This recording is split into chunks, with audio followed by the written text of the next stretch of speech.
जनता party जिंदाबाद जिंदाबाद जिंदाबाद, भारतीय जनता पार्टी जिंदाबाद जिंदाबाद जिंदाबाद, जीत गया भी जीत गया, बीजेपी जीत गया, जीत गया भी जीत गया, बीजेपी जीत गया, नरेंद्र मोदी जिंदाबाद जिंदाबाद जिंदाबाद। आप देख रहे थे JNF और मैं हूं आपके साथ रुफायत मंजूर। नगरोटा और बिहार के इलेक्शंस में भारतीय जनता पार्टी ने जीत अपने नाम कर ली और जश्न श्रीनगर में मनाया जा रहा है। बड़गाम में पीपल्स डेमोक्रेटिक पार्टी की जीत के बाद भारतीय जनता पार्टी भी खुशी मना रही है, क्योंकि वो चाहते थे कि नेशनल कॉन्फ्रेंस को इसका सबक और सीख जरूर मिले। आइए यहाँ पर बात करते हैं और इनके इस जश्न को आप तक पहुँचाने की कोशिश करते हैं।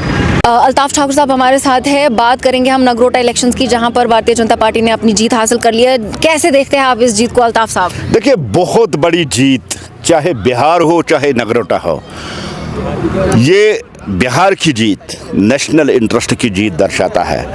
डेवलपमेंट मॉडल जो देश के प्रधानमंत्री ने पूरे देश को दिया है, उसकी जीत है। सबका साथ, सबका विकास, सबका विश्वास, उसकी जीत है। और महागठबंधन का जो किला बिहार में ढहाया गया, क्योंकि झूठ, फरेब और मकारी का जो ड्रामा उन्होंने रचना शुरू कर दिया था, बिहार के लोगों ने उसको जवाब देके आज कांग्रेस को आईना दिखाकर 4 सीटों तक महदूद रखा। और साथ ही जो कश्मीर की इस धरती से भारत, बीजेपी मुक्त भारत के सपने देख रहे थे, उस MLA साहब से भी आज कहना चाहता हूं, आप दूरबीन उठा के देखिए, कांग्रेस आपको कहीं दिखाई नहीं देगी। और जहां नगरोटा का ताल्लुक है, देखिए नगरोटा में दिव्यानी जी ने एक लैंडस्लाइड विक्ट्री, बहुत बड़े मार्जिन के साथ उन्होंने इलेक्शन जीता है और नेशनल कॉन्फ्रेंस को शर्मनाक हार मिली है। रूलिंग पार्टी होते हुए 1 साल का खाली महज उत्साह गुजरा है और 1 साल में नेशनल कॉन्फ्रेंस का डाउनफॉल और जवाल शुरू हो चुका है। और शर्मनाक हार, चाहे नगरोटा हो चाहे बड़गाम हो, दोनों जगह से नेशनल कॉन्फ्रेंस हार रही। भारतीय जनता पार्टी बड़गाम में क्यों नहीं जीती? इसका सीधा सा एक ही मकसद है, एक ही इशारा है कि झूठ, फरेब और मकारी ज़्यादा देर नहीं चलेगी। जहां तक बड़गाम में भारतीय जनता पार्टी का ताल्लुक है, देखिए हम पहले से ही जानते थे, हमने वहां जीत के लिए इलेक्शन नहीं लड़ा है। हम अपने ऑर्गेनाइजिंग स्ट्रक्चर को ग्राउंड जीरो पे उतारना चाहते थे और सबसे बड़ी कामयाबी जो हमारी रही, हम हर बूथ तक पहुंचे और हमने वहां प्रोग्राम्स किए, क्योंकि 2024 में भी और उससे भी पहले हमने बड़गाम में इलेक्शन नहीं लड़ा था। आज हमने इलेक्शन लड़ा और ऑर्गेनाइजेशन स्ट्रक्चर को मजबूत करने के लिए हमने ये इलेक्शन लड़ा था। लेकिन बड़गाम के लोगों ने जिस तरह से नेशनल कॉन्फ्रेंस को हराया, नेशनल कॉन्फ्रेंस को आईना दिखाया, उनके झूठ फरेब को नकार दिया नगरोटा के लोगों ने, इससे यही पता चलता है कि नेशनल कॉन्फ्रेंस बिखराव की तरफ बढ़ रही है और कुछ दिनों की मेहमान है, इनको भी जाना है। आखिरी सवाल मेरा रहेगा यहाँ पे, दिल्ली ब्लास्ट को कई सारे लोग जो है इलेक्शंस के साथ जो है कंपेयर कर रहे थे, लेकिन अभी अब जब भारतीय जनता पार्टी ने जीत हासिल कर ली तो क्या कहना चाहते? देखिए, दहशतगर्दी की बदतरीन मिसाल थी। हमने टेररिस्ट सुने थे, हमने हाइब्रिड टेररिस्ट सुने थे, हमने वाइट कॉलर, लेकिन टेररिज्म इन वाइट गाउन ये पहली बार मिला है। देश को दहलाने की बहुत बड़ी साजिश की थी और बदकिस्मती से इस साजिश के तार कश्मीर से ही मिल रहे हैं। कश्मीरी डॉक्टर्स जो देश के मुख्तलिफ कोनों में जाके प्रैक्टिस करते हैं, काबिल तरीन डॉक्टर है, फ़ख्र है उन पे, लेकिन महज चंद एलिमेंट्स ने एक बार फिर पहलगाम अटैक के बाद कश्मीर का नाम ख़राब किया, कश्मीर के नाम पर दगा दिया। जो बाहर यहाँ के कश्मीरी लोग, चाहे वो फेरे वाला हो, चाहे नौकरी करने वाला हो, चाहे किसी और तरीके से बाहर जाता है, आज उनके रास्ते, उनके वसाइल महदूद किए इन दहशतगर्दों ने।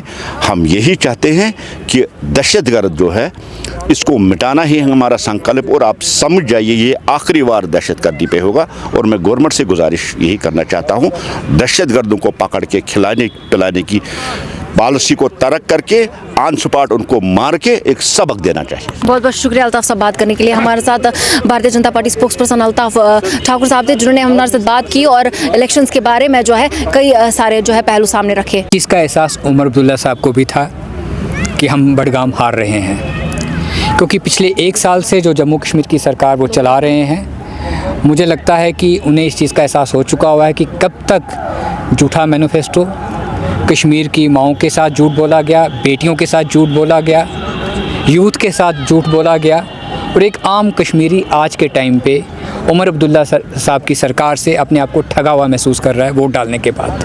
क्योंकि लोगों को बहुत उम्मीदें थी, लेकिन बार बार स्टेटहुड का राग अलापते रहे, टाइम को पास करते रहे, और जो एक सरकार का एक प्रोटोकॉल होता है उसका एंजॉय उमर साहब खुद भी करते रहे हैं और उनके मंत्री भी कर रहे हैं। लेकिन अच्छी बात है, बडगाम के अवाम ने इस चीज़ का जवाब दे दिया है कि जब ऐसी चीज़ें की जाती हैं तो यही अवाम है, सरकार बनाता भी है, सरकार से गिराता भी है।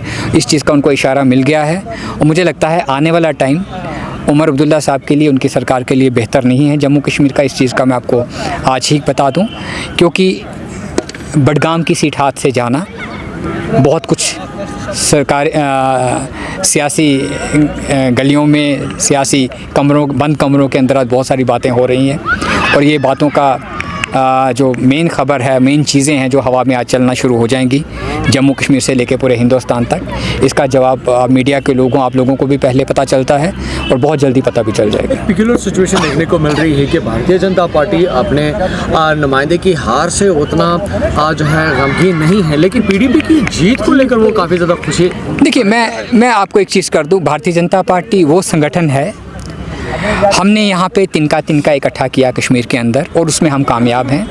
आपको इस चीज़ का एहसास होना चाहिए, असेंबली इलेक्शन के अंदर अगर कश्मीर की वोट परसेंटेज देखी जाए तो भारतीय जनता पार्टी बहुत बड़े मार्जिन के ऊपर स्टैंड करती है। इस चीज़ का एहसास उमर साहब को भी है और पीडीपी की सदर महबूबा जी को भी है। कहीं ना कहीं उन्हें मालूम है कि भारतीय जनता पार्टी संगठन ने जिस तरह से काम किया है पिछले बहुत लंबे टाइम के साथ, उसमें वो लोग कामयाब हो रहे हैं, और इंशाल्लाह ऊपर वाले की दुआ के साथ वो दिन दूर नहीं है कि भारतीय जनता पार्टी की यहाँ पे आपको एक कमल नहीं खिलेगा, बहुत सारे कमल खिलेंगे। ये चीज़ भी आप याद रखिएगा, और इंशाल्लाह अगर वो अच्छा टाइम रहा तो शायद हम ही लोग उस चीज़ का आपको जवाब देंगे। वो दिन बहुत जल्दी आएंगे, क्योंकि कश्मीर का आवाम चाहता है कश्मीर में बदलाव देखना, और कश्मीर बदला है, ये चीज़ आपको माननी पड़ेगी। 2014 के बाद कश्मीर का खुलना, स्कूल कॉलेजेस का खुलना, बाज़ारों का खुलना, एक आम सब्ज़ी बेचने वाला, फ्रूट बेचने वाला इज़्ज़त की रोटी खा रहा है। कहीं ना कहीं इन लोगों को, एनसी के लोगों को वो चीज़ें डाइजेस्ट नहीं होती। कश्मीर में पत्थरबाजियाँ करवाते रहे, लोगों के बच्चों को मरवाते रहे और अपनी सरकारें चलाते रहे। ये चीज़ कश्मीर का अवाम समझ चुका है। हमारी यहाँ की बहनें समझ चुकी हैं जिन्होंने अपने पतियों को खोया इनके दौरे हुकूमत में। वो माएँ समझ चुकी हैं जिन्होंने अपने बेटों को खोया इनके दौरे हुकूमत में। आज कश्मीर के अंदर हज़ारों लाखों ऐसी कब्रें हैं जिनका ये मालूम नहीं है कि किसका बेटा इस कब्र के अंदर सो रहा है। ये बहुत बड़ी दुख की बात है। मुझे लगता है उसका जवाब आने वाले टाइम पर कश्मीर का अवाम इनको देगा।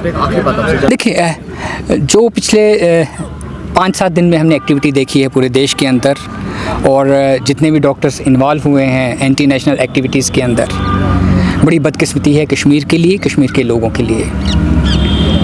एक डॉक्टर का बनना बड़ा मुश्किल होता है। मैं ख़ुद प्रोफेशन से डॉक्टर हूँ, और डॉक्टर डे नाइट पढ़ने के बाद डॉक्टर बनता है, उसके बाद उसको स्पेशलाइजेशन मिलती है। वो बच्चे इन्वॉल्व हुए, और मुझे लगता है कि हमें उन जगहों तक पहुंचना पड़ेगा, इनको इस रास्ते पे लाने वाले कौन हैं, इस चीज़ को जड़ से ख़त्म करना पड़ेगा।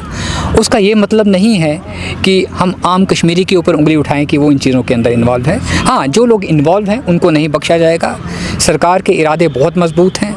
जो लोग इन रास्तों पे चल रहे हैं या इन चीज़ों में इन्वॉल्व हैं उनको नहीं बख्शा जाएगा। ये भारतीय जनता पार्टी भी इस चीज़ को कहती है और भारत सरकार भी इस चीज़ को कहती है। मुझे लगता है कि मिलिटेंसी को हमें ख़त्म करना होगा, जड़ से ख़त्म करना होगा, क्योंकि आज के दिन, इस वक्त की अगर मैं बात करूं, कि आम मुसलमान भी बदनाम हुआ है, आम कश्मीरी भी बदनाम हुआ है।